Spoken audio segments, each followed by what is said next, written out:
On today, Kyle Busch, at the tender age of 41 years of age, left this earth. A two-time NASCAR Cup Series champion who just a few days ago was hospitalized with a severe illness. On behalf of all the team here at Race Nexus and including the Freedom Motorsports Alliance, our thoughts and our prayers are with the Busch family, NASCAR, Childress Racing, and the community that has been directly affected just before this weekend's Coca-Cola 600. And in tribute to Kyle, we will now hold a minute's silence.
And there we have concluded our minute's silence for the late Kyle Busch, who earlier today passed away at the age of just 41. Rest in power, Kyle. We will miss you.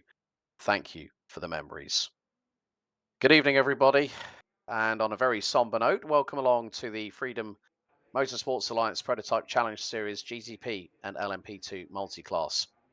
Well, it has been a whistle-stop tour as we now take a trip over to the Emilia-Romagna region of Italy, just 40 kilometers east of Bologna, to the Autodromo Internazionale Enzo e Dino Ferrari here at Imola. Just over 3 miles, 19 corners for the drivers to negotiate over a 60-minute encounter. We have this plus 2 additional rounds to go. We still have 2 more stops on the calendar. And let's remind you of those final 2 spots on the series schedule. Sebring next week on May the 28th, and then June the 4th, it is the double points Watkins Glen finale. All remaining rounds are 60 minutes apiece. Hello, everybody. Welcome to the Racer Nexus Broadcast Network.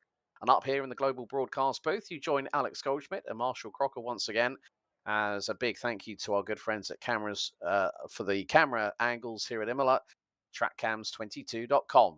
Trackcams for connoisseurs. Let's remind you of the points as we're getting into the final throws of the 10-minute qualifying session.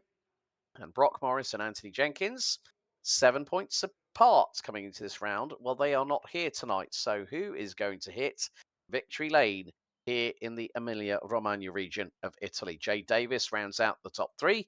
Head of Chase Matsko with Brian Scott rounding out your top 5. Anthony Sorrentino, Ryan Peters, Faraz Ibrahim, Ivan Gilmet, and Zach Tankersley round out the top 10. Jeremy Eshelman, I know you're watching over from Michigan, so big waves from up here in the commentary box. He's currently leading the way ahead of Gustavo Ferraro in second position. Decio Lima just 1 point behind his Vortex Racing teammate. And there we see the likes of Broughton Jones, Ignacio Arroyo, Maicon Ginzoni, Aaron Sanford, Brandon Anderson, affectionately known in this league as BA, Jody Nielsen and Christopher Pugliese round out the top 10. Well, Marshall, a bit of a somber note to start tonight's broadcast, but we felt the tribute was very much appropriate. Yeah, somber's the perfect way to put it. It's really for me as a younger person growing up in racing. We talked about it before the race. It's one that kind of just hits in an uncharacteristic way for me. You know, I haven't had too many experiences in my life. Certainly, of a driver kind of in the twilight of their career and kind of the legend stage. It's kind of similar to a story right here at Imola. It's just kind of the nature of racing, and it's one of those things that it's always it's a sport that if nobody succeeded on. If the sport didn't go on after the loss of a legend, there would be no sport at all. But it's one that, yeah, it hits you every time, and it feels like it should stop. But same thing that the racing world knows that that Kyle would have wanted as a career competitor, as one of the most hardened competitive racers in kind of the history of his sport and the history of North American motorsport. It's what he would want, a great race to pay tribute, and famously drove the number of 18 for a number of years, a car that I looked up to. There's 18 drivers here tonight, kind of a beautiful symmetry. So should be a good one. I'm always excited for some great racing action, and like I said, it's what a great competitor like Kyle would have wanted. We know we certainly have some great competitors here. Yeah, as we are getting set and ready for our 10th week out of 12, just 2 more rounds to go, Sebring and the Glen. But here at Imola, we've got to take you through the starting order as they're starting to grid up, and it's Alex Behuri that puts it on pole position, and it's an all-Ferrari front row with Anthony Sorrentino alongside in the 604. Chase Matsko will round up row 2 on the inside of that, starting from P3 alongside Anthony Branco. And Chase has decided, he's switched again. He's gone to Porsche. Next up, it's going to be Brian Scott and Jacob Dick on row number 3 with Breno Lopez and Faraz Ibrahim making a return here at Imola. Jay Davis, Cody Deek round out the top 10. Rounding out the 11-strong field from Canada, Curtis Koenig in the BMW. Maicon Ginzoni and Gustavo Ferraro lead the way. They are the best qualifiers here tonight in LMP2, with John Houston and Ron Matthews completing the top 2 in the division.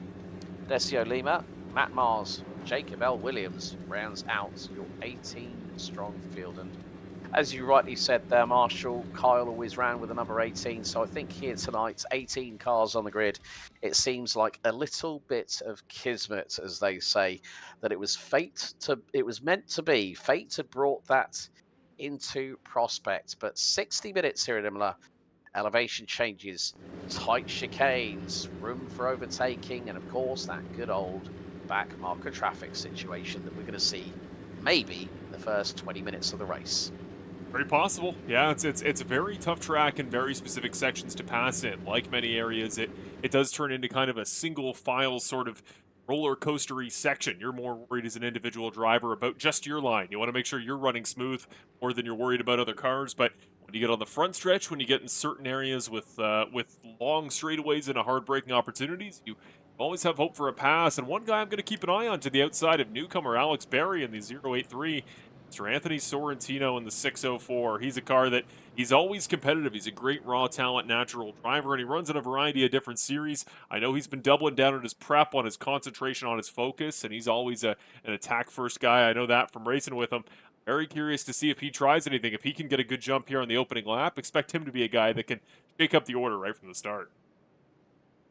Yeah, as we now head through Variante Alta, and that's going to be at turns 14 and 15. Then it's the run down the hill from that part of the circuit into what they call Rivazza, which is the double left at turns 18 and 19. Then puts us on to the start-finish straight, which could be considered as the first kink going before the line is turn 20, and then you've got a little bit of a kink after the stripe. But again, it is going to be very much the case. And also, we noticed just before we went live on air, Gustavo Ferraro is channeling his inner Cavallino Rampante. He's got the gear of the prancing horse on show on his webcam, and hopefully we'll clasp an eye or two on it. But the Porsche pace car peels into pit lane. We're ready and set under starter's order here at Autodromo Enzo Edino Ferrari for week 10 out of 12 for the FMA Prototype Challenge Series. And it is an all-Ferrari front row. We are waiting. Berry and Sorrentino on the front row of the grid. And I have to say, the 083 running the same colours that helped Ye Fei and Robert Kubica to Le Mans victory a couple of years ago, but we're green and underway. And Berry gets the best start. Sorrentino slots in behind. Anthony Barranco hoping to stay in P3. He's already jumped up the order, as Jacob Dick trying to go around the outside of Chase Matsko, and is not having that happen going through out of Tamburello as they run down to the short blast here into Villeneuve. Maicon Ginzoni is leading the LMP2 field, who are closing in on Curtis Koenig in the BMW M8 Hybrid. And, well, Jacob Dick has definitely had a bit of an off-track excursion, and that car has got a bit of damage there, I'm afraid. So looks like there's been a little bit of coming together through Variante Villeneuve. And there's somebody else, Jacob L. Williams is at the back end of the field as Gustavo Ferraro gets his elbows out, and that was through on John Houghton, and that is through out of Rivazza. They're heading Piratella. They're heading down into Acqua Minerale. So Houston up into P3 ahead of Gustavo Ferraro, who's got Matt Mars hot on his heels. And this is where these tight confines of the Imola circuit can be. Oh well, someone's just gone straight on. I think that was possibly Gustavo Ferraro. So Matt Mars straight away takes advantage of the slowdown penalty that the 777 from Brazil has had, as Jacob Dick now seems to be up to full racing speed. Let's have a look at the replay now. This is going to be into Variante Villeneuve, and he nearly gets tagged from behind, turns it in, bang, there's the contact, and it spins him around, and he's locked on the brakes. Front right takes a little bit of a wallop, but he manages to get things back on track.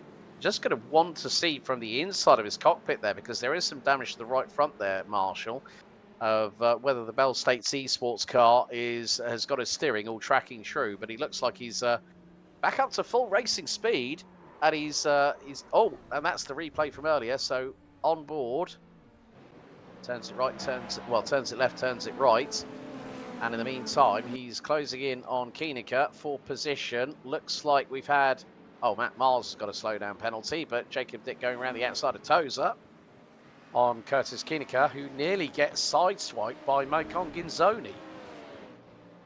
It's all breaking down here in the early stages, and you talk about lap traffic, trying to pass through traffic. Well, if you have a spin at the beginning and the other class is quick enough, you find yourself like Jacob Dick having to weave your way through on only lap 2. Yeah, you talked about it. I've been looking kind of in the background. Looks like his steering looks mostly straight, that car handling pretty consistently, and I don't even know necessarily if it was contact with Brian Scott. I think he just got loose on a curb there, and we talk about it every week. We often ask about it in the interviews. You know, these cars, why are they so difficult to manage at the beginning? And cold tires are often a causation, as Curtis Koenigsegg early in the race has gone off track.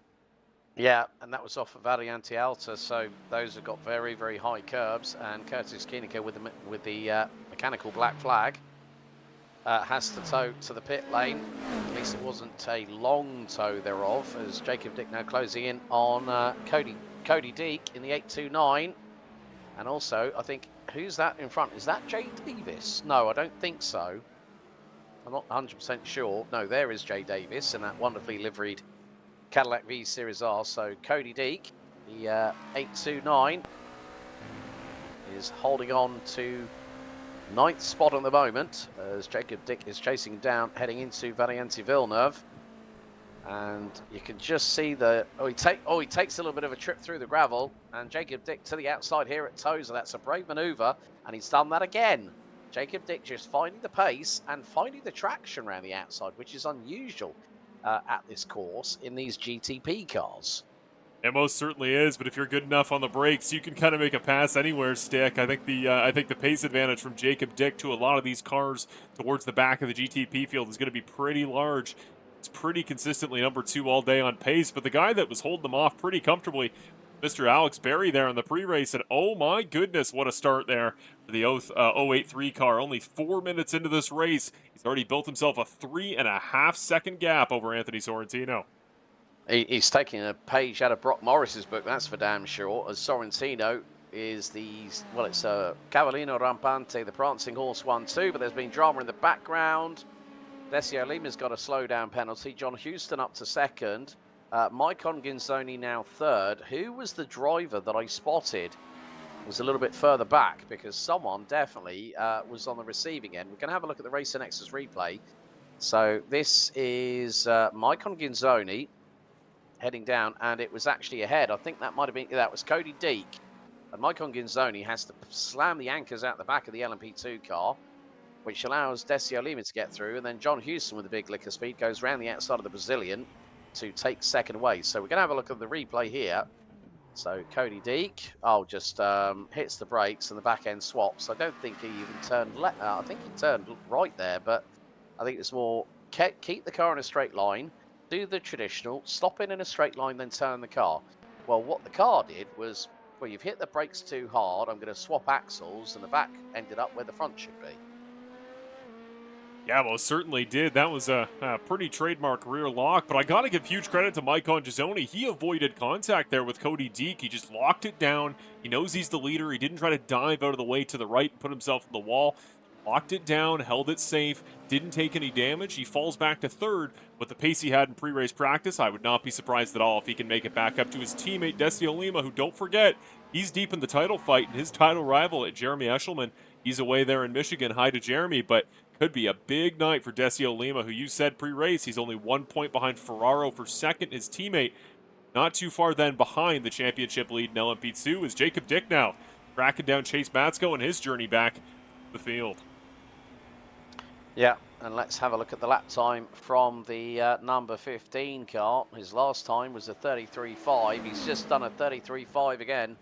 33.525, and that's the fifth out of the fastest 5 right now. Is Alex Berry doing a real? He's doing a ripper of the job, as the Aussies would say. He's just done a 1:31.78, and that is the all-time fastest lap of this race.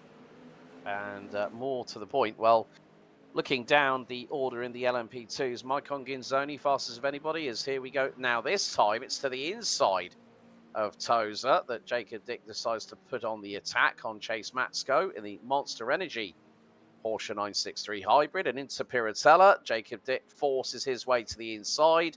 No contact between the pair, and Jacob Dick now making his comeback trail up to 6th position.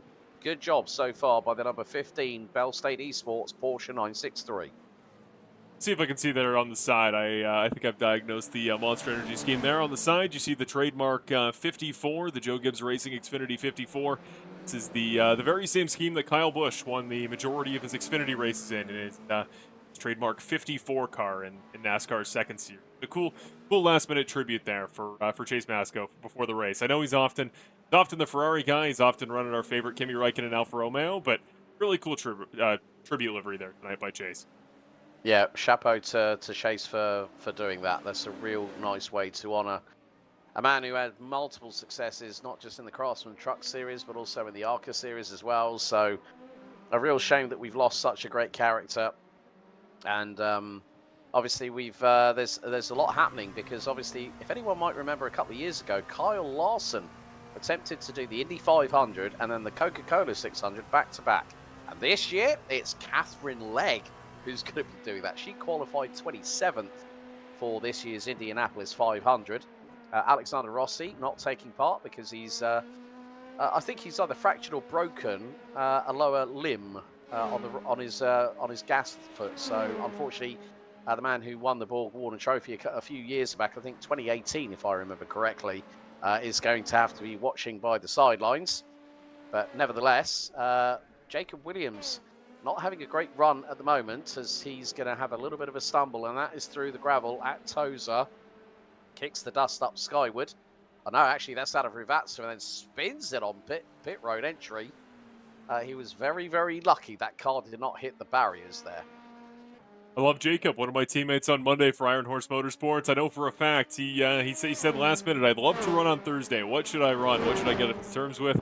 He was recommended the LMP2, and my goodness, if there's a car you do not want to have to learn there in the last-minute stages right before a race, especially at IMOLA. You talk about this section here. These are the curbs I always have in mind in the very low ride height race cars. You really got to attack those in GT3. It's the only prime method, but you have to really get your hands straight here in these LMP2 cars to get over them, as we see. Here we go. There goes Gisoni down the inside on John Houston. They've been battling back and forth for a number of laps. Gisoni got him there for the moment in the middle sector a couple laps ago. Houston got him right back, then he very next corner by. Now finally, Gisoni gets him, but we'll see here. What does John Houston have down the straightaway? Get a sense of how powerful the toe is. And somehow, to your previous point there, Alex, I don't know how it's possible. I believe they did clear Rossi today. The doctors have said he is eligible to run the race. Once you leave it up to the driver, you got to think he's running it, right? If your doctors tell you you can race, what psychopath driver I've ever met wouldn't try to run the 500?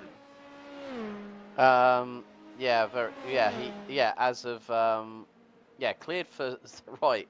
This is how crazy it's gotten, because I've just seen on Motorsport Week, and he nearly flipped upside down.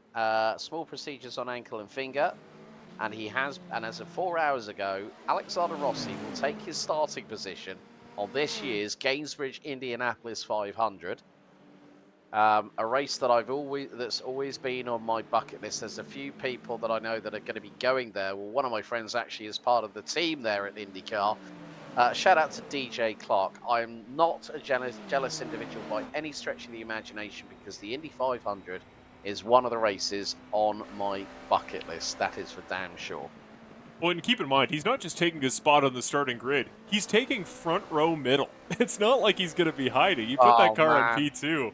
I can't wait to see that drive. I'm not particularly... I've never been a Rossi guy. He was always a longtime rival to my countryman Robert Wickens. But, man, that's going to be a fascinating come Sunday.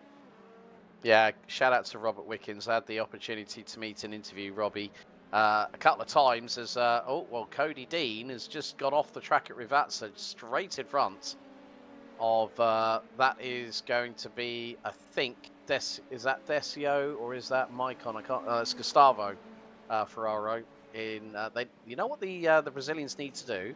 Decio, Maicon and Gustavo, can you put some different wheels on the car in Just a different second colors? color, you know? Something A else. secondary color. I mean, I have that bad enough with the track experience by Manthey cars in Porsche Sports Cup Suisse.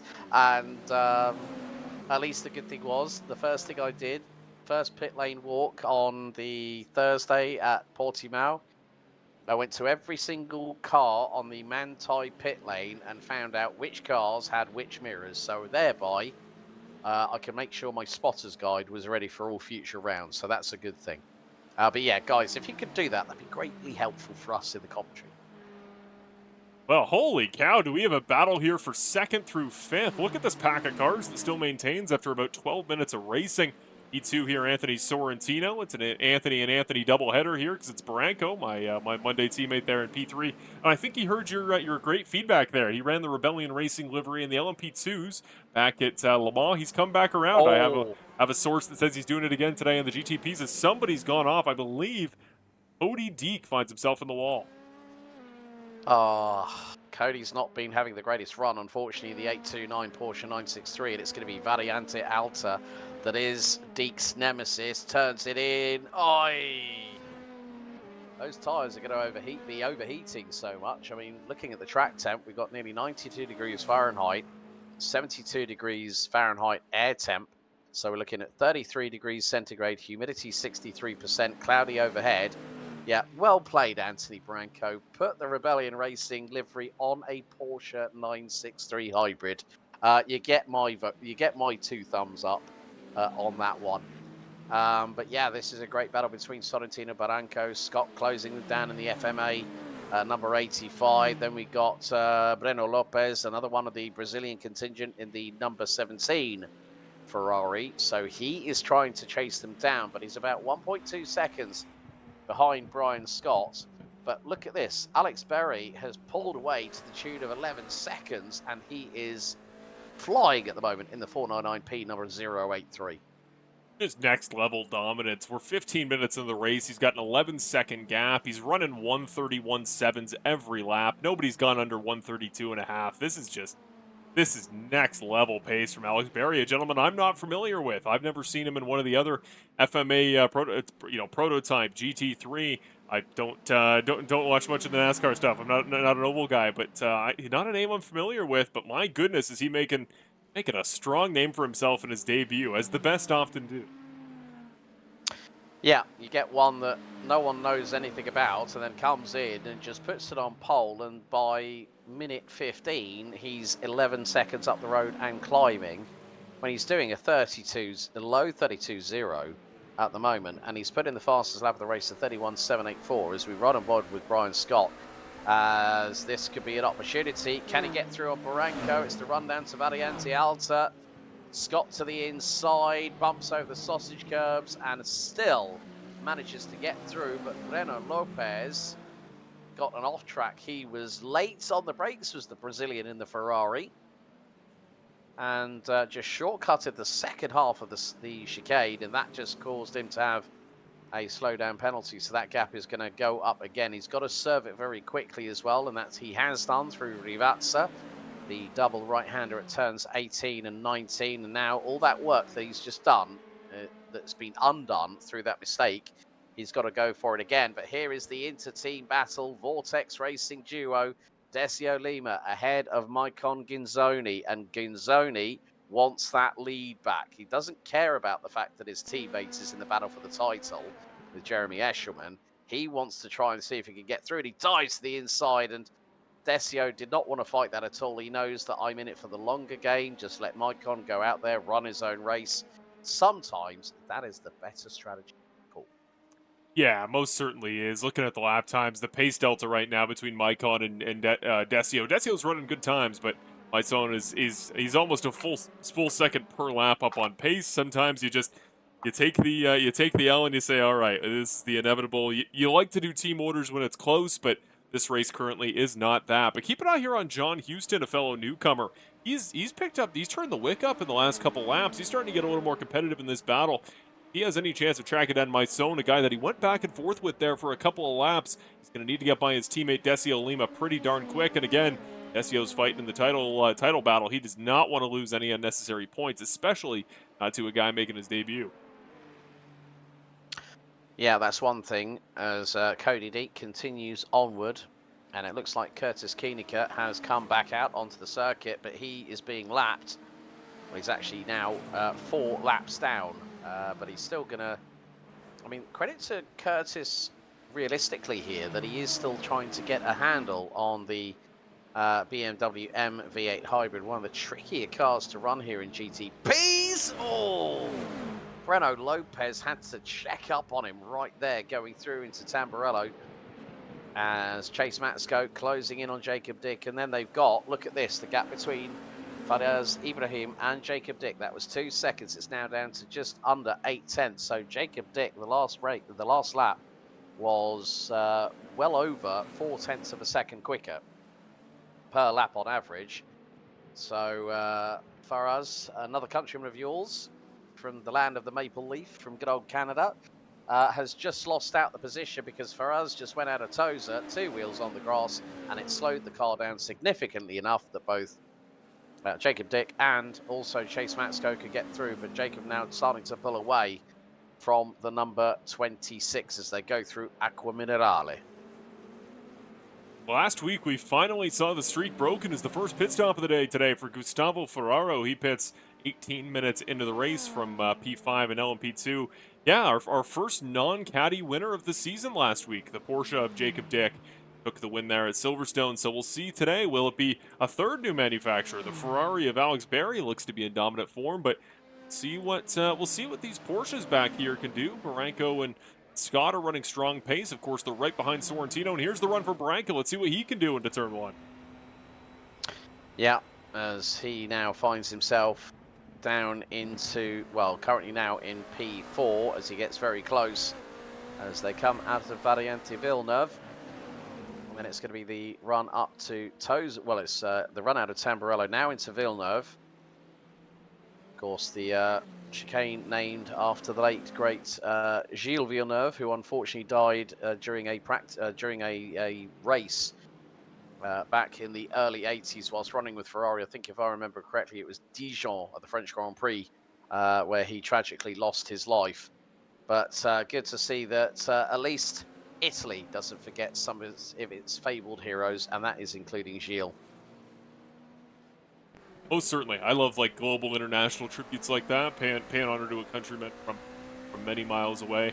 Here we go. Chase Matsko. Every time we think Jacob Dick's just going to put himself in a different postal code with his pace, Chase Matsko finds a great lap and just really consistent right now. He's the low 132s every single lap. No other driver except Alex Berry up front has had quite the consistency Chase has here in P7. Doing Kyle proud there in the 54 is, yeah, he's got last week's race winner on the ropes every time through that middle sector, and it just feels like something about the front stretch. Jacob is able to pull away, which you can see, at least I can see from certain angles, some minor aero damage there from his earlier incident.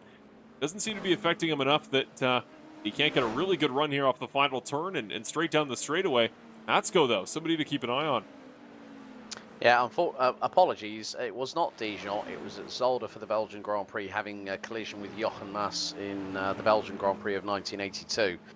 Referenced my little bit of information, reference Gilles Villeneuve. But we ride on board with Anthony Branco as Brian Scott takes a big amount of kitty litter up into the air, out of Villeneuve, now into Tosa. Up the hill we go on the run to Piratella.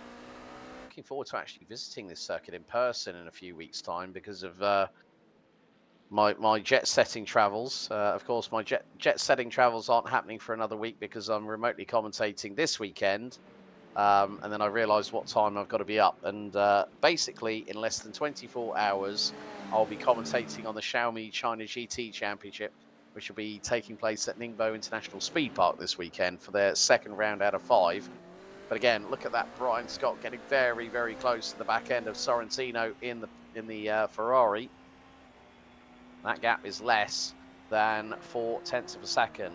Matt Mars now into the pits, as is Curtis Koeniger again in the BMW M V8 Hybrid, the number 111. But again, we're just seeing that some drivers are opting for potentially what could be a two-stop strategy. Gustavo Ferraro was in the pits for 20.5 seconds. Matt Mars, and there we go. The Tifosi, the inner channel Tifosi of Gustavo Ferraro. Forget the Ford performance. He's gone full Cavallino Rampante here at Imola. Of course, Charles Leclerc and Lewis Hamilton will be in action at this weekend's Canadian Grand Prix at the Circuit Gilles Villeneuve in as I should say it, Montreal, which is the local dialect in Quebec. Yeah, most people say, why don't you pronounce the T? And I said, if you go to Canada and you ask one of the locals how it's said, the T is very clearly silent. Well, it certainly is. It's Mont Royal for reason. It's yeah, a circuit I had the pleasure of finally visiting for the first time in my life as a 23-year Canadian. Finally went there just the other day. What a beautiful circuit. And I just want to say, the rumors are true. A lot of groundhogs at the circuit. I did have the pleasure. I saw one. I got a photo. He jumped under the fence. We got a photo with him. As here we go, the LMP2 leaders all coming down pit road. But trust me, they do not make it up. There are groundhogs everywhere in the public park around the race. It's a bit like the echidnas that frequent Mount Panorama in New South Wales at Bathurst. You know, like the funny thing was they had a red flag because Skippy walked the track, and then all of a sudden they got localized double waved yellows because an echidna, which is indigenous wildlife local to that locality in Australia, and we're seeing, yeah, this is going to be a two-stopper. I think really everyone has decided. Well, Anthony Barranco has decided, I'm going to stay out in the Rebellion liveried Porsche 963 Hybrid, the number 59, started P4, now runs P1. Jacob Dick and Chase Matsko have both also opted to stay out. Cody Deek has just got the first black flag in the GTP division of the evening. And I don't think Curtis Koeniger might be coming out anytime soon, as Cody Deek will now come in to the pits. And he is more than likely going to have to, yeah, he's serving the drive-through penalty. Very, very good work there by Cody Deek. Exits out of pit lane. He's got to do another tour if he wants to come back in. So the first set of pit stops have been completed, all bar Jacob Williams in the LMP2 division. So it looks like we are going to have a two-stop strat call here for Imola. Williams now enters pit road. And, oh, Matt Mars has just got the first black flag in the LMP2 division. So, oh dear, number 34 is going to have to do the trundle of shame down the pit lane, a.k.a. service drive-through penalty. He makes way there for Anthony Sorrentino, who's going to slide by. The gap from him ahead to Alex Berry, only 9 seconds. It actually shrunk there on the pit stop. Likely going to be tire strategy. It was up to, I think, somewhere in the ballpark of 15 prior to Berry coming in. He probably just took more tires, would be my guess. Here comes Barranco.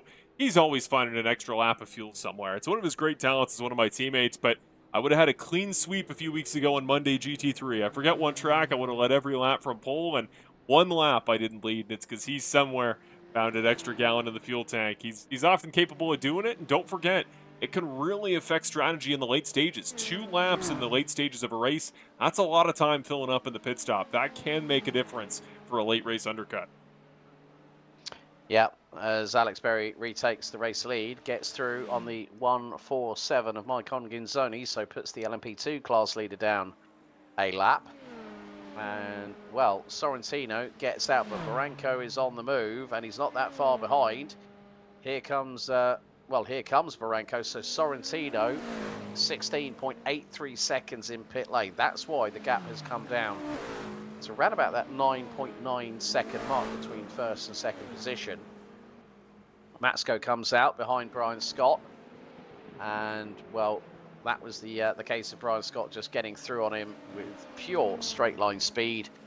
We're seeing the GTPs at some point topping out at about 190 miles an hour as seen, especially from the likes of Sorrentino, Barranco, Berry et al. And then the LMP2s, they're probably on a... they're quite a bit slower in terms of... I mean, the lap time differential isn't always that big. I mean, when you look at the fastest laps of Berry and Gonzoni, Gonzoni 36.697, Berry nearly 5 seconds quicker. So there is a big amount of top speed disparity between the cars, and that is very much reflective of the start-finish straight coming out of Rivazza and heading down into the into Tamburello, as John Houston, the man from Vicksburg, has Anthony Sorrentino go through on him, who has just gone off the circuit. I think Sorrentino had a bit of a code brown going through the first part of Rivazza, Kenosha, Wisconsin. Now, and as you can see, just streaming away into the distance. He goes through the speed trap at 187 miles an hour. And John Houston went through at 169.7. But look behind him, Decio Lima, right on his rear diffuser. The battle for P2 is starting to heat up as Michael Gonzoni is 8 seconds. And I'll say that again, 8 seconds up the road. Well, at least John Houston knows he's got a fan watching him out there in Michigan. Jeremy Eshelman does not want to see Decio Lima taking more points here, as Houston did a great job. He actually jumped him in the pit lane because the Vortex racing cars still held the number 1 and 2 spots pre-pit stop. That flipped. Houston has now jumped him. He's the only thing holding off a 1, 2, 3 of Brazilian drivers. The Vortex teammates, of course, Gisoni up front, Lima there in third. Gustavo Ferraro not too far behind, only 4 seconds the gap between him and Pete. So it's gonna be one to play for, but see what Houston's got to get a newcomer here from Vicksburg. Let's see what he can do against Lima. Here he goes to the outside, the 119 car. A little bit of contact there as they head down towards the braking zone. Inside car usually takes precedent, but they're going to try it together. And the winner is nobody currently. They both somehow make it through the corner. Still side by side. Lima finally takes the advantage, but Houston still got the quarter panel in there. Let's see what he can do with the front left corner. Little bit of contact once again. Clean into the braking zone. Lima off the racetrack.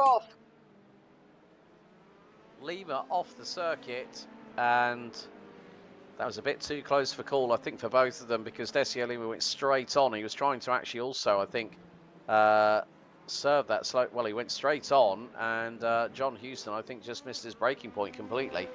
As we take a look from this camera, from the helicam, so into Variante Alta, Lima checks up, goes over the grass, gets a slowdown penalty, and then they're both on the pedal very, very quickly on the right pedal. And Decio Lima just about ahead. They go through into the right that leads into the first part of Rivazza. And, oh, well, Lima just locks up all on his own accord. So it wasn't really down to Houston on that particular occasion. As now, Breno Lopez trying to get through on the man from Vicksburg. So John Houston and neither Decio Lima were at fault for that. Lima just went on his own, which means this Gustavo Ferraro has jumped his teammate. It's up into P3. John Houston's going to think he's colorblind because every car that goes by seems to be black and green, the Vortex Racing colors. But here comes Jacob Dick. This is going to be a big moment for him to weave through traffic if he wants to make his way back up somehow to P4 already. He was another big winner there of that pit cycle. Brian Scott's fallen back a considerable ways there from where he was into that first cycle. He's now back 4 seconds of Jacob Dick, who he was comfortably ahead of after Dick had that early race incident. Jay Davis somewhere has gone off on the racetrack. Indeed. Yeah, very same spot. A number of drivers today have been having trouble. Yeah, and I think it might be, if it's going to be, right, this is going to be through, oh, that's Villeneuve, he's just lost it through. Chase Matsko, meatball flag, into pit lane goes the number 26 Porsche. And, oh, he got punted. And that was Curtis Keenecker. So let's have a look on board. So, yeah, just completely misses his braking point, I think. He just misjudged it completely and bang, straight into the back of Matsko. And I know for a fact, we know that how vocal Chase can be in the Discord in general, but that for him is just going to send him over the edge, and he's going to be absolutely seething. Yeah, I don't even have words for that. So we'll move on as we see Brian Scott here trying to weave through. You talked about the importance of traffic. Just think how crucial it can be. You know, having to give up a spot like Gustavo Ferraro just did.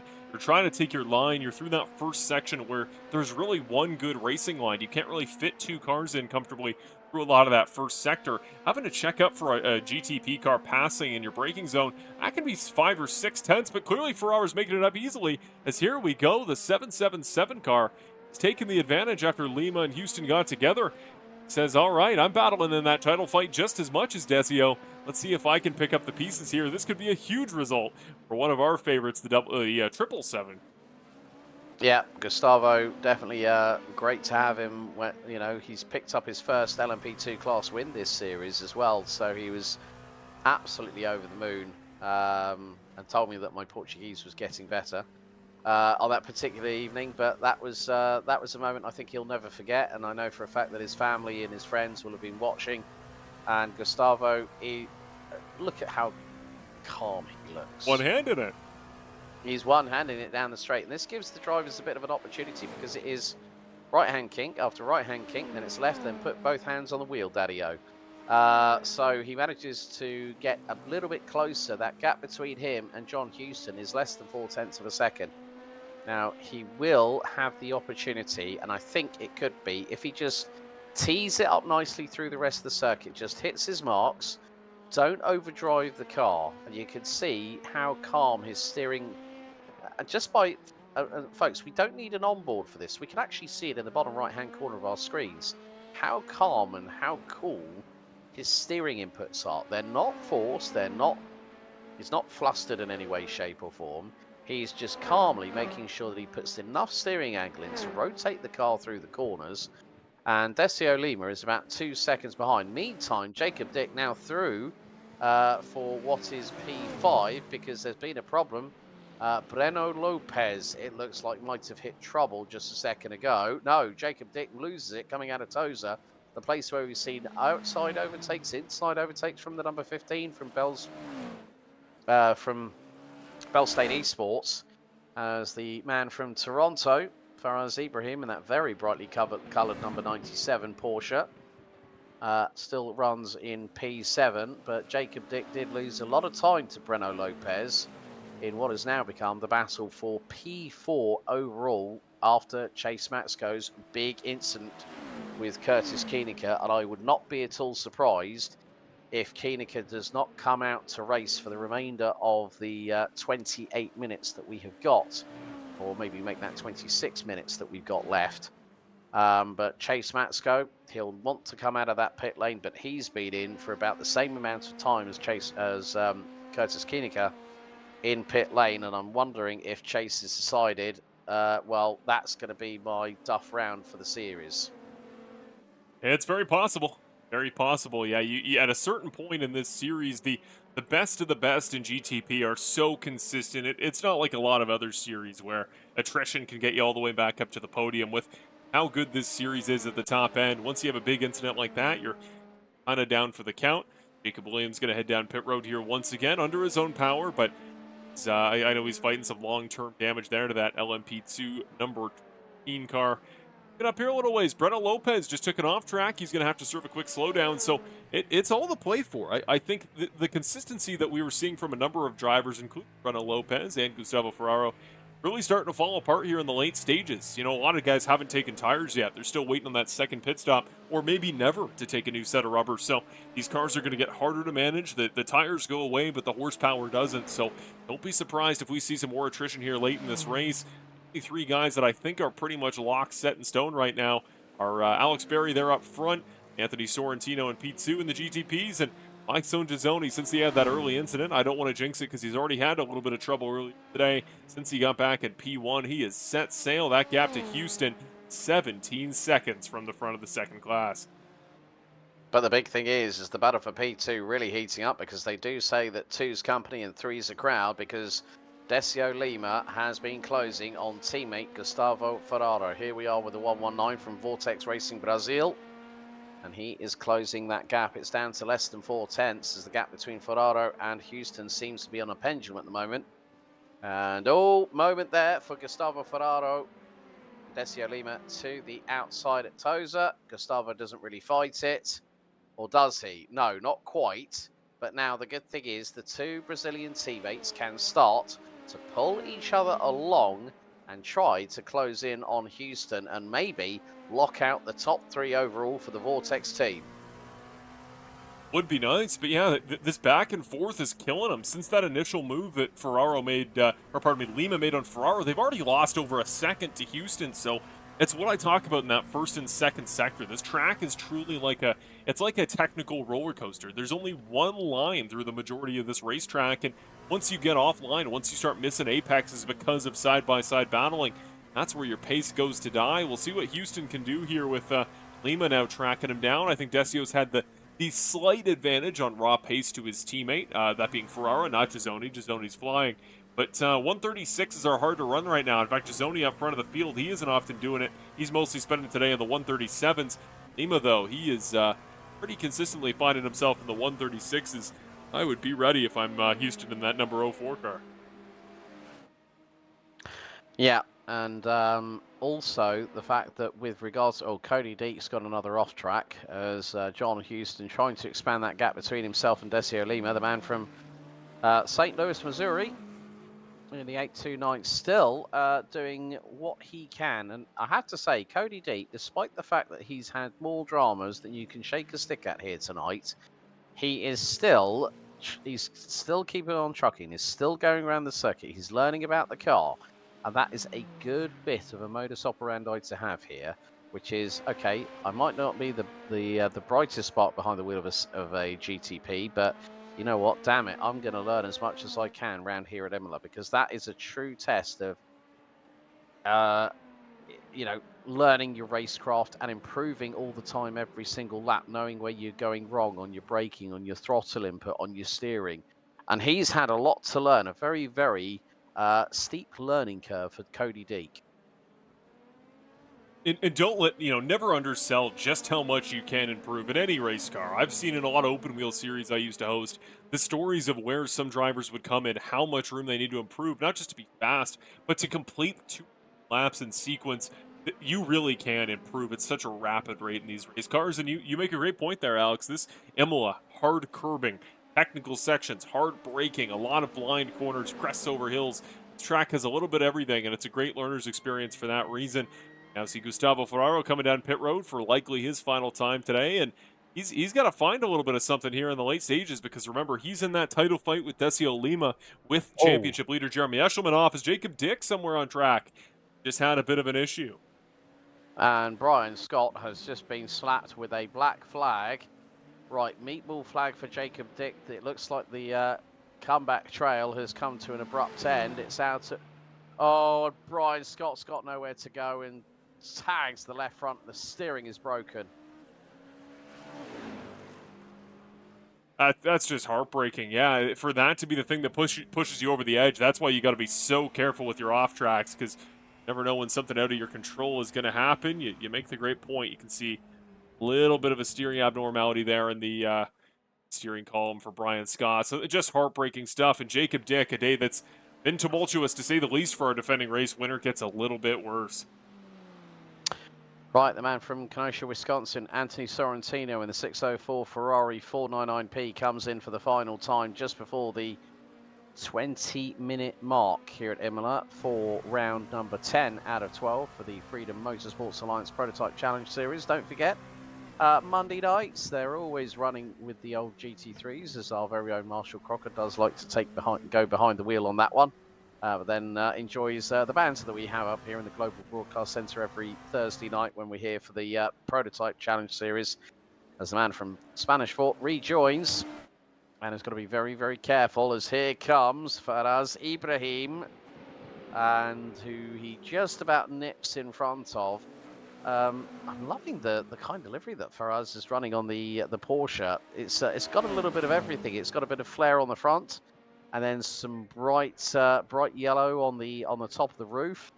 As Ron Matthews comes into pit lane in the number 82 car, running P4 at the moment, and Matt Mars now will take over that spot. So it will be a case of waiting to see when the likes of Lima, Houston, Ginzoni will come into pit lane. As Sorrentino out after his second pit stop, 21.3 seconds. John Houston very, very close through Piratella and into Acqua Minerale on Sorrentino. But Sorrentino does not have to worry about the cars behind. He's just got to concentrate on one hell of a fast outlap, depending on when our next set of drivers will come into pit lane in the GTP division, as Decio Lima giving John Houston a shed load of pressure from behind going through Variante Alto as they're going to run down the hill into Rivazza here at turns 18 and 19. And the Brazilian at the moment not close enough to dive bomb up the inside of turn number 18 yet. I thought I was going crazy. I thought Houston was going to pass Sorrentino there. One thing to mention, the pit stop for Sorrentino, I don't have the exact data on it. Sorrentino entered the pit cycle in P2. He is now, what's the gap there? I'm trying to do the quick math. He is a second behind Alex Berry, but he's now 42 seconds behind Barranco. That feels like a longer pit stop than you'd expect in this pit cycle. You ballpark somewhere in the mid-30-second range, so it's got a little bit of rye there for Sorrentino, and he's had a little bit of struggle this season on pit road. See what the 604 car can find here in this final stint, because depending where Anthony Barranco comes out, he might have a little bit of ground to make up. Yeah, well, that's going to be the 64,000 lira question that we're going to need to have answered very, very shortly, because Berry has gone on for another lap. We're on lap 28. Barranco, what does he decide to do as Decio Lima comes in for his final pit stop of the evening? As we've just seen Cody Deek in the 829 Porsche go across the line, the man from St. Louis, Missouri, currently now P8. And looks like Jacob Dick might have just called time on his race, unfortunately, after that drama that we just saw. But the man from Fairfax, Virginia, Alex Berry, doing a really good job in the 83 Ferrari. And what a striking livery that is of the customer variety when it comes to the World Endurance Championship. And as I said, it is a Le Mans Championship, Le Mans 24 hours winning livery with Yi Yifei and Robert Kubica, the man who, you know, if he hadn't had that rally accident after signing with Renault, Lotus at the time, Lotus Renault, he would have definitely have been a Formula One world champion. But now has turned his focus to endurance racing. So we've got just over 16 minutes and change left to go. Someone's kicked up the gravel in front of Alex. Now, when is he going to dive into pit lane? Not for another lap, because he was in pit road on lap number 15. So I would say maybe in the next 2 laps, he will be into pit road, as will be possibly the likes of Breno Lopez, Brian Scott, Jay Davis. Cody Deek has yet to do a second pit stop either. Anthony Barranco might go another lap longer, but then it will depend on how Anthony Sorrentino responds in the number 604, who started, let's not forget, on the outside of the front row. It's a Ferrari front row lockout here at Imola. Very fitting as well as we ride on board with the 604. Anthony normally, we've seen him in many a race, competes in the Acura ARX 06. But he's changed to Maranello's finest. And Cody Deek has got a black flag. John Houston now in pit lane. So the chess pieces are ending up in the position where they're meant to be as we hit 15 minutes to go. And Cody Deek, well, he's just spun it going through Tosa. That is what has given him the black flag. And unfortunately for him, that is another drive-through penalty to serve. Keeping an eye there, because not only has John Houston entered the pits, I believe he's had a connection issue. He's completely off the server on my end. which we talked about the possibility of that triple for the Vortex Racing Brazilian drivers. That might be the final hole out of their way because Matt Mars, I believe, is, yeah, he's a full pit stop behind the rest of that Vortex Racing triad. So, yeah, John Houston appears to be out of this session with connection issues, and that may spell the beginning of triple header of the Vortex Racing teammates there as Matt Mars does finally enter pit road. Just want to take a quick moment there to shout out Alex Berry up front, who, of course, dominant race. He's about to lap Jay Davis, leave only 5 cars on the lead lap. But he's got a great fan support here tonight on YouTube. Plenty of fans out there for Alex Berry. And again, a guy that we're not too familiar with in this series. At least I'm not. Maybe there's a blind spot in my knowledge here. But Fairfax, Virginia native. Holy cow, does he have some raw speed. And I see some support there in the chat from Sasha Andrich, a gentleman who's very fast on Monday nights. So they always tend to travel in packs. If you ever see a quick driver's got friends in a series, those guys probably aren't too far behind on pace as well. Yeah, yeah, that is a name that I don't know of either. So I'm just doing a little bit of yeah, he's I'm just looking that. Yeah, it's just one of those things where you try and look, and then all of a sudden you try and find like league standings, and there we go. Right, right. USRA American GT3 Challenge. Alex Berry ended up second in the pro division. Well, there you go. So. Exactly. Tells you a lot if he can be. So he's a pro driver, and you know it's just one of those things as he comes in for his final pit stop, and you know it's quite funny that I've just been doing some fact finding about places in the USA. It's part of both the Washington metropolitan area and Northern Virginia regions. It's located 14 miles west of Washington, D.C. And every year the city sponsors world-class events such as the Fall for the Book, Spotlight on the Arts, and a fun weekend-long Chocolate Lovers Festival. The last one is like putting it's like a raging bull in a china shop as Breno Lopez lights up the 11s in the pit lane as we've got 12 minutes to go. Decio Lima, no. He's got a black flag. Decio Lima has got a black flag, and that's possibly either for pit lane entry or speeding in pit lane. So the trifecta of Vortex Motorsport drivers, it does not look like we are going to have a top 3 Vortex lockout in LMP2 this week here at Imola. Well, don't give up. I think that flag might have been him serving it. I think he just did the drive-through to serve it. Matt Mars only 2.5 seconds up the road. The pace Lima's been running. I don't know if this one's over. I think there's still a chance at that triple for the Brazilians. There might be, but I'm just having a look when Decio got the black flag. It's cleared on my telemetry, but I may be wrong. It came up at 14 minutes to go. 14 minutes 20 seconds to go. So he has served it, which okay. I thought it was the case that he'd only just gotten it. So him serving it then was probably the right call. So he served it, and now he can go all guns blazing. And then, yeah, it was just a straight drive-through penalty, so he served it. So, Matt Mars, watch out for the samba music that might be ringing in your ears right now. Yeah, the Louisville, Tennessee native's been in great form lately. Matt Mars had a heck of a drive the last couple weeks in GT3, including what was almost an overall podium at Silverstone in a wet race. So he's been in fine form as of late. Would love to see him round off his great run with a podium there in the LMP2 class. As a battle starting again, Jay Davis. Feels like Brian Scott's battled every driver on track but Alex Berry at this point. He's starting it again against Jay Davis. Well, put it this way, folks. We have got a race on our hands because Anthony Barranco is leading Alex Berry by 16.5 seconds. And, well, Alex Berry's stop on lap 30 was a 13.55.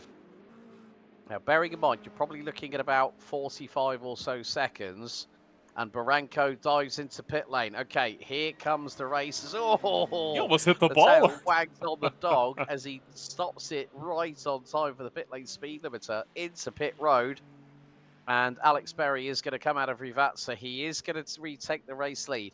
But the big question is, Breno Lopez in the number 17 car, that delta is closing rather quickly because he's making his way down to Rivazza. Anthony Barranco, what is he going to do? 10.95.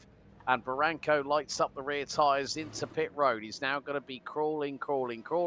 Wait for that pit lane exit sign, which is 80 kph. That's 50 miles an hour. And bang, straight on the power goes Barranco.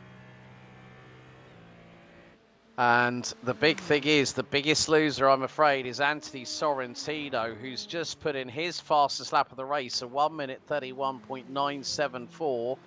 But he has got time. He's trying to close in onto Breno Lopez for P3 overall.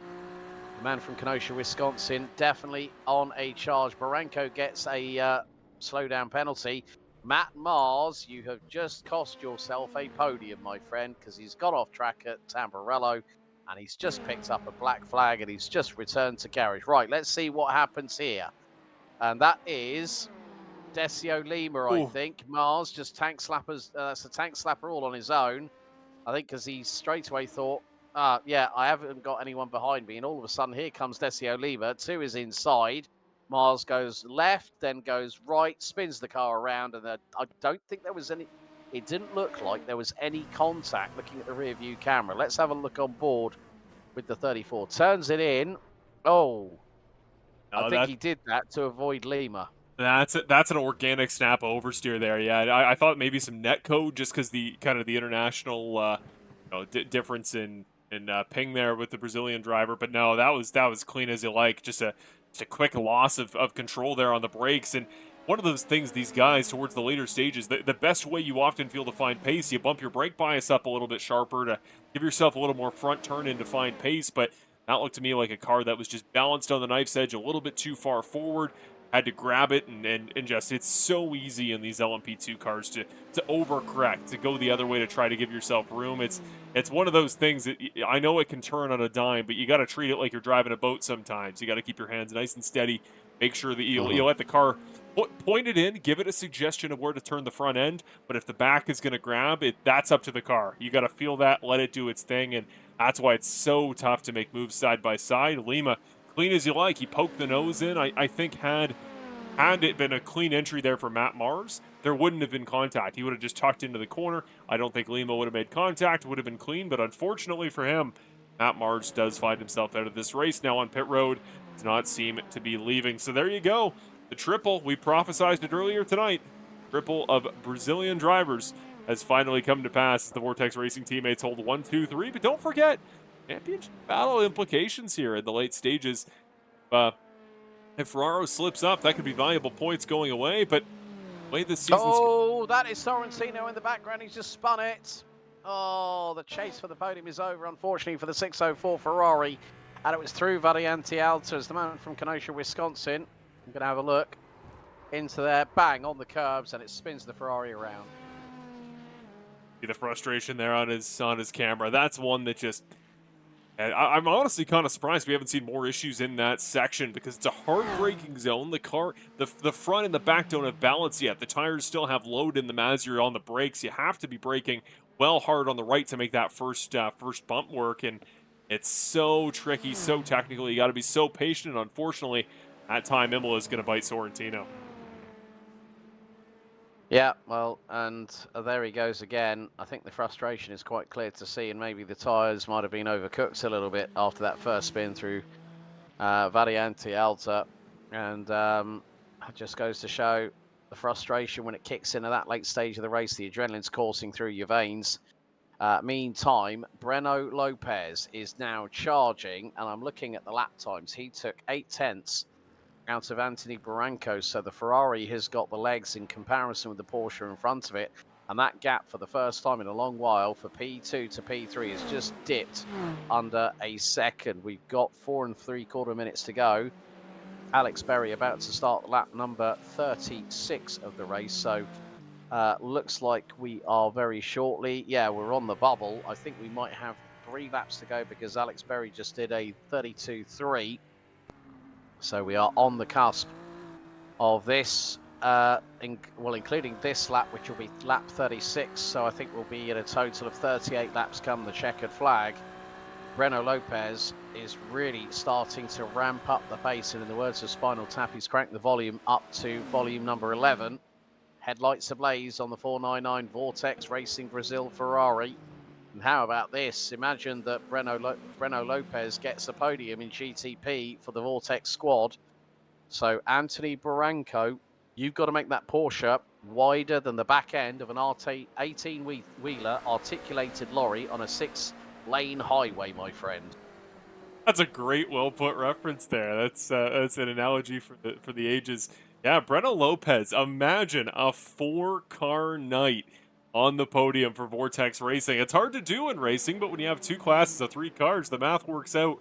Might have to do the first ever quadruple interview there, Alex. I wonder if we can get all 4 teammates in together in one fell swoop. We'll make sure that happens. We'll make sure that happens. Don't you worry about that, Marshall. We'll get everybody in at the same time. And they can all celebrate together as well. And we'll have one hell of an interview to boot. But it's not over yet until the fat lady sings, because Anthony Barranco will see that black and green Ferrari in his rearview mirrors and go, right, I do not want that guy overtaking me for P2. But the thing is that Lopez already, because after Sorrentino's 2 mistakes, that has cost him a big amount of time, as Barranco a little bit slower coming out of the mid part of Rivazza. And we've got 2 laps to go. So Alex Berry already clearly away, 20.1 seconds up the road as we ride aboard on the front splitter cam with Breno Lopez, as the sun is beginning to set here at the Autodromo Enzo Dino Ferrari at Imola. And you can just see that Lopez is just 1 move away from taking that second position away from Anthony Barranco, who has held on to P2 for quite a significant amount of time after the second round of pit stops. Barranco gets a little bit of a wobble as they come out of Villeneuve into Tosa. Breno Lopez now right on the rear of the Rebellion Racing liveried 963 hybrid as Barranco leads the duo up the hill in towards the sweeping downhill left-hander here at turn 8 at Piratella. And still at the moment, Barranco holding on to position in towards Acqua Minerale. You're going down the gearbox whilst braking, then turn the wheel. And Barranco gets a little bit of a wobble coming out of the second half of Acqua Minerale. And Breno Lopez thinks now might be the opportunity. He nearly goes 2 wheels on the grass. He's on the white line. He's going to stay with Barranco.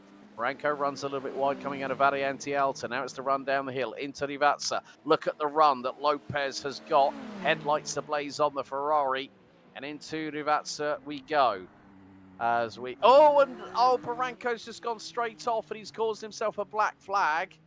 Oh, dear. Anthony Barranco. Both the Anthonys have had dramas at very, very crucial runs of the race, and Anthony Sorrentino, the man from Kenosha, Wisconsin, will count his lucky stars, because at the moment Barranco is not having a great time in that Porsche and is going to have to serve the black flag penalty, because if he doesn't, that is going to be a 35-second post-race time penalty added on. So Barranco does the right thing, is going to serve the penalty, and that might allow Brian Scott to get through. So Anthony Sorrentino, he was on course for a P3, and thanks to a big mistake with Barranco battling against Lopez, the former gets a black flag penalty, serves the drive-through, and has tumbled out of the top 4. Here comes Brian Scott, and he is going to take P4. He gets through on the 119 of Decio Lieber. There is Anthony Barranco, who rejoins the race in 5th position, as we next time around will get the final lap of the race. But here is Alex Berry, who has been absolutely dominant here at Imola.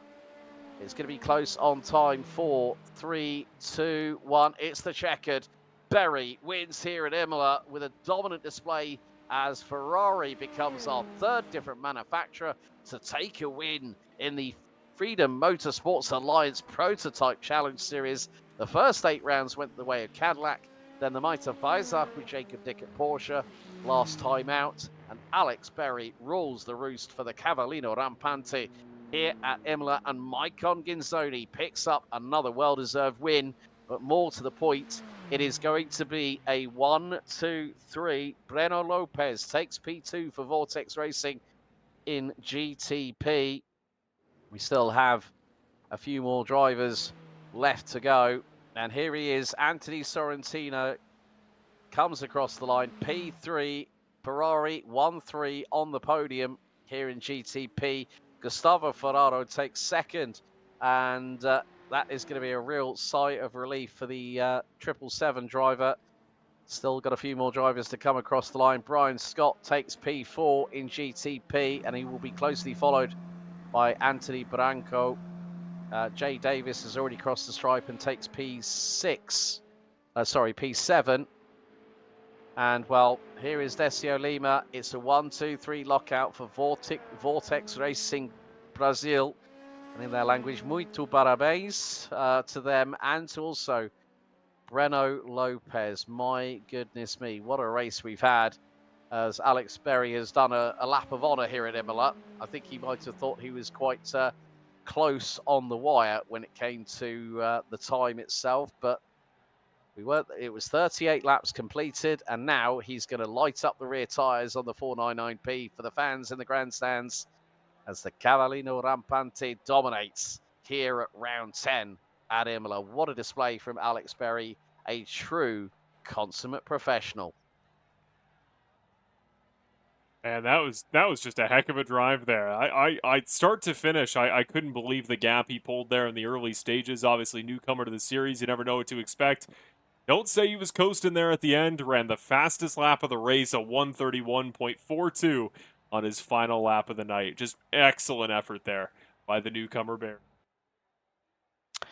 Yeah, so we are going to get our results in for week 10, the Freedom Motorsports Alliance Prototype Challenge Series here at the Autodromo Enzo Edino Ferrari at Imola in the Emilia-Romagna region of the country, 40 kilometers east of Bologna. Alex Berry for Team John Houston leads the way in terms of dominating proceedings. Fastest lap on lap 38, a 1:31.4.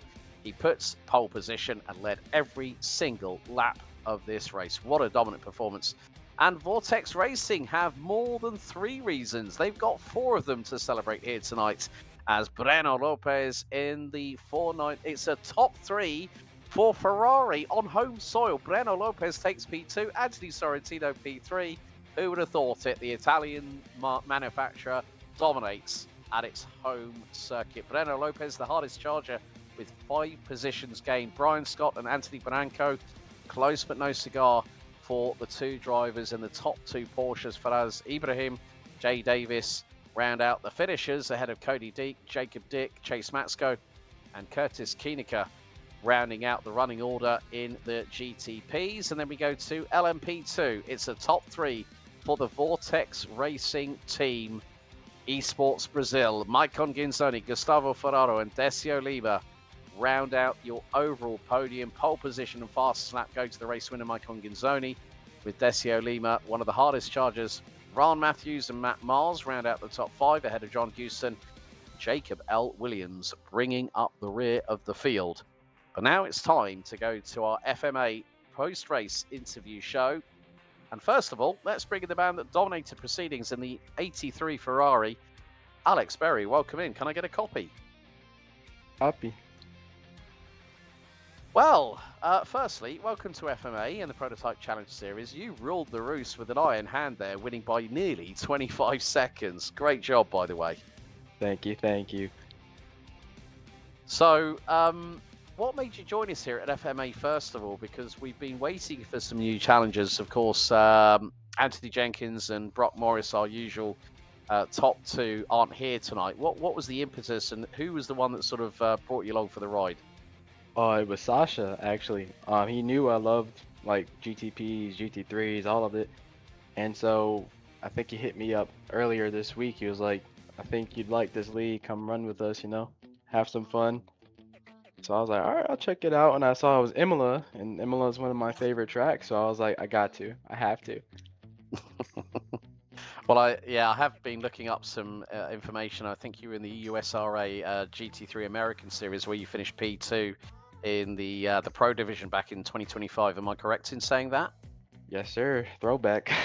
Oh, there we go. Right, I got my information correct. Well, thank God for the internet, eh? But I mean, what was the key point of just keeping ahead? I mean, your second pit stop was 13.5 seconds. First stop was 22. Did you feel the need that you had to take tires early or take tires later on? I didn't take tires at all the whole time. Like, basically, I was just feeling the car. My biggest worry going in, especially coming from practice, was that during practice it was really hot, and so I was just burning up the rear tires so much. But after the first pit stop, I kind of noticed that the sun was going down and the track was getting cooler. And I know the Ferrari in and out, so I figured, okay, I don't think I need to take tires for my second pit stop, especially because it'll be a shorter stint to the end. So my whole second stint, I just focused on managing the rears. I didn't want to be sending it in too deep to a turn or coming off too hard. So I just wanted to keep the rears happy, because in the Ferrari especially, it likes to kick out and get some wheel spin on exit. So I was just managing the tires the whole time until the very last lap, where I decided to just have a little push lap there. Well, nevertheless, Alex, absolute domination from yourself. And funnily enough, you actually led a Ferrari 1-2-3 over No way. Yeah, bad. But still, hats off to you. Hopefully you're going to join us for the last 2 rounds of the series, my friend, because it'd be great to see you battle against Brock and Anthony, our 2 top protagonists. And we'd love to see a 3-way fight with a Ferrari going tooth and nail with 2 caddies here on FMA. I do love me a good battle, but 3-way battle is even more fun, man. I'm looking forward to it. Well, congratulations on the win, dominating by nearly 25 seconds after 38 laps. Alex Berry, before we let you go, buddy, anyone you want to give a shout out to? Shout out to Sasha and the whole crew over there for introducing me to this league. Shout out everyone who raced tonight. Shout out to John Houston, whose internet cut out on him mid-race, and he was running P2 in the LMP2 class. One of his best performances yet. And shout out all you guys for setting this whole thing up and allowing us to have some fun on this here Thursday night. Brilliant. Alex Berry, our winner here for week 10. Congratulations. Hopefully we'll see you next time out, buddy. Congratulations on the win. Sounds good. Thank you very much. Have a great night. Well, a big thank you to Alex Berry there. But before we get the quad Brazilian interviewees in, I'm going to hand over Anthony Sorrentino to Marshall Crocker, our P3 finisher here at Imola. Good evening, Anthony. I don't know if it gets busier of a P3 finish than that. What an hour of a race start to finish for you. It feels like you were up, you were down, you were in battles pretty much the entire 60 minutes. How do you sum that one up? Did that one take a little bit extra out of the mental fuel tank than a usual 60-minute race? Yeah, I mean, I practiced really good, and then, come race time, I was feeling good lap 1 and 2, and then I started getting really tight, and I don't know, I just couldn't get loose and couldn't get comfortable, and all my marks were off, and I was closing on Breno at the end there, but, just some bad luck, and then I got some good luck from Bronco spinning out. So I really shouldn't be here, but I'll take it. Well, we just talked to Alex Berry, the race winner, and he talked about how important the different track conditions in terms of weather, in terms of temperature were. The sun's starting to go down, track cools off a little bit. How do you find you do with adjusting to that, with the different grip levels throughout the course of the 60 minutes? So initially, I mean, it was all right, but I actually found that as it got cooler, it was a little bit harder to manage. I guess I was making sway bar adjustments on the fly, and I just wasn't keeping up with them, I guess, if that makes sense. And I set the car one way, and then it changed completely throughout the race, and I just tried to adapt, but it wasn't enough. Well, you've always got great pace. You're always showing that you're one of the front runners. Obviously, you qualify on the front row here today.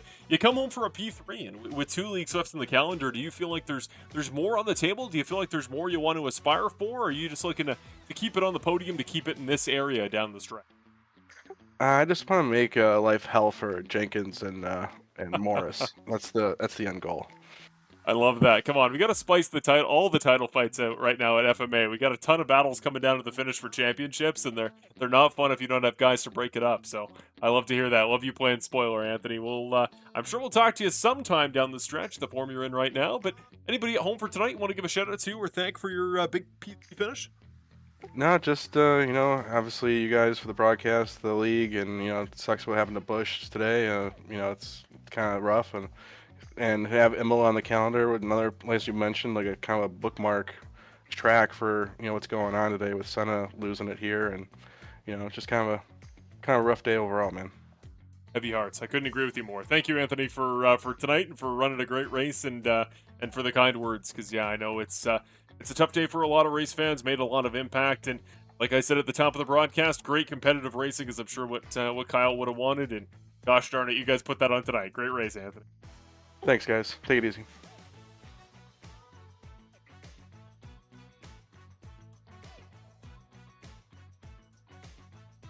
Here we go. It's time for the greatest interview in recorded racing history. I don't know. This is going to be you, Alex. Are you mentally prepared for the quadruple interview action?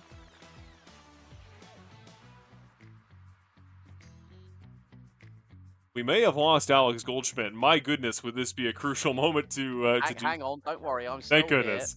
here. Fernando Lopez, Desio Lima, Gustavo Ferraro, and Maicon Ginzoni. We got all four of you guys in. How's about this Vortex awesome. racing history?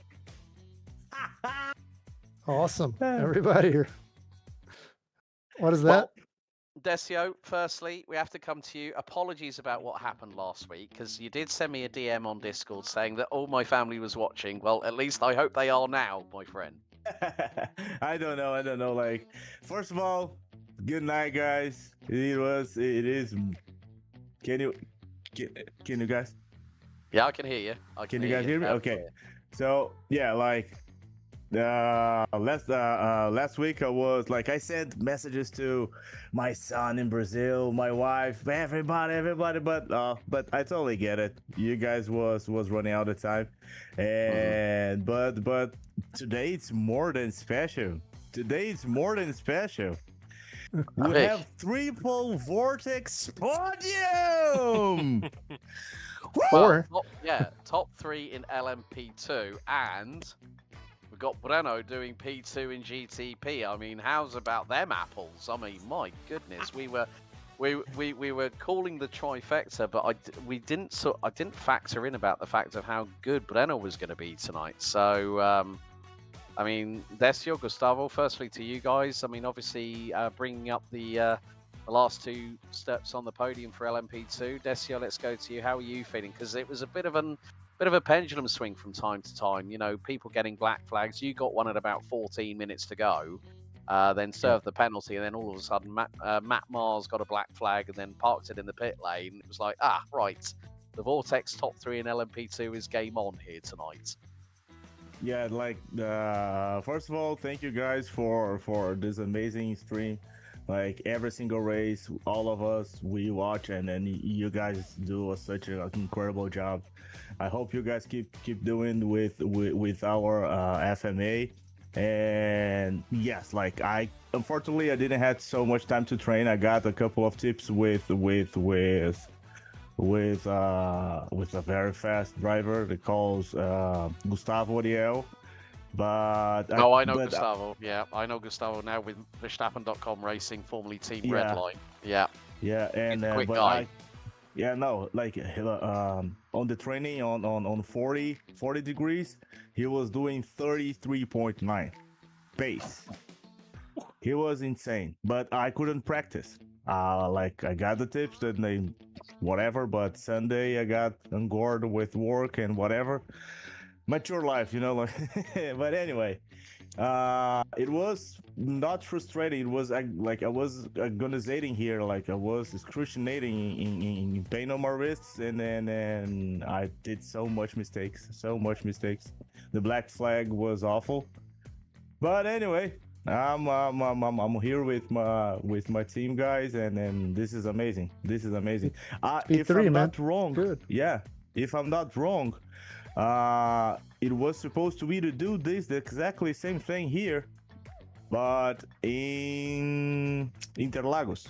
But we had an incident. Oh yeah. Well, let's not talk about that incident at Yeah. Autodromo Too long Monte ago. Carlo then, shall we? Yeah. That's too long ago. Let's water on the bridge. Gustavo, good to see you actually sporting something else apart from a Ford Performance hat tonight, because you went full Cavallino Rampante on us. You went full Ferrari on us here at Imola tonight, buddy. How are you Yeah, feeling now you've got a P2 in the bag here at Imola? I'm feeling awesome though. So yeah, this E2 was important. It was important points, right? But again, between me and Desur, you have a battle there going on for P2 in the championship. To be in front of him was good. And I was very happy too that all of us three could go on the podium, right? So when Desur was just behind me and he go to the pits and say, "What's going on?" We're talking. He said, "Oh, I got black flag because oh man, really?" And then he came back and started getting very close to Matt Mars. Is he? Yeah. Oh, awesome! He's gonna overtake Matt Mars, and I was like 0.3 or something. And then I think Matt had some issues too, and we're here now. So P3, P2, P3, P1. It was quite funny because Decio threw it up the inside, I think, going into the next chicane, and the Matt just saw him and went, "Oh no!" And then it was snap on oversteer, and Matt just went into the Oh, gravel. really? Yes, so Decio just served a black flag, and then Matt just got one himself. But nevertheless, but I think if one of you guys could ask Mike on about how he's feeling now, having picked up another victory here at Imola, and talk to us about how his race went. O Michael perguntou como é que você está se sentindo, como é que foi sua corrida. Bom, a sensação é muito boa. Ganhar em Imola é sempre legal. É a pista que eu mais tenho vitória no iRacing e eu acho que no automobilismo virtual no geral. Ganhar com a equipe inteira no pódio ainda é Dá uma paradinha, isso é foda. melhor ainda. Pode falar. His feeling, I asked him to stop a little bit so I cannot record all these. So he said it's feeling good. So winning Imola is awesome, right? So we know long story from Imola, and he said that is one of his preferred track, and he does pretty good here. He said, yeah, he went. So yeah, well, congratulations to you guys. Muito parabéns. But we have to bring in Breno Lopez. I know Breno is currently muted at the moment, so Breno, if you can hear us, we need for you to unmute your mic if possible. Breno, are you there? Yeah. Well, firstly, congratulations on the P2 finish. It sort of came your way a little bit in the latter stages. What is the question? Sorry, I didn't get it. Just say to him that congratulations firstly on the P2. Oh. And parabéns pelo P2. And also say to him that the race came to him with mistakes from others in the latter part of the last, maybe say 10-15 minutes of the race. E que você acabou ganhando a posição aí de P2 com os erros do cara que estava na frente aí, acabou dando pódio. Foi. Uma parte sim, outra parte não, né? Eu acho que he's saying that part the guy, the Barranco, I think, made a mistake, but he was also getting pretty close to him. He thinks that he would be able to overtake him. And also, can you congratulate him from our side, because that is his best finish of the season so far here in FMA. Ele falou parabéns para você, que é a sua melhor posição na FMA até agora. Thank you. Melhor colocação. Well, Thank you, Alex. No problem at all. So, muito obrigado, Michael Ginzoni, Gustavo Ferraro, Decio Lima, and Breno Lopez. All four of the Vortex drivers tonight have picked up an FMA Prototype Challenge Series podium here at Interlagos. No, not Interlagos, Imola. I'm getting ahead of myself here. Guys, thank you so much for your time. We look forward to seeing you at Sebring next week. Yeah, we'll be there. Go Vortex. Hey, thank you. See you next week. Bye. Right, okay, there we go. So that is it here from the Autodromo Enzo Dino Ferrari at Imola for week 10 out of 12 for the FMA Prototype Challenge Series. Marshall Crocker, a bit of history has been made here tonight. 4 of the Vortex boys make it onto the podium. 1 in GTP, and it's a top 3 for the others in LMP2. Who would have thought that being part of the history books in this early stages of this GTP and LMP2 multi-class series here on Racer Nexus?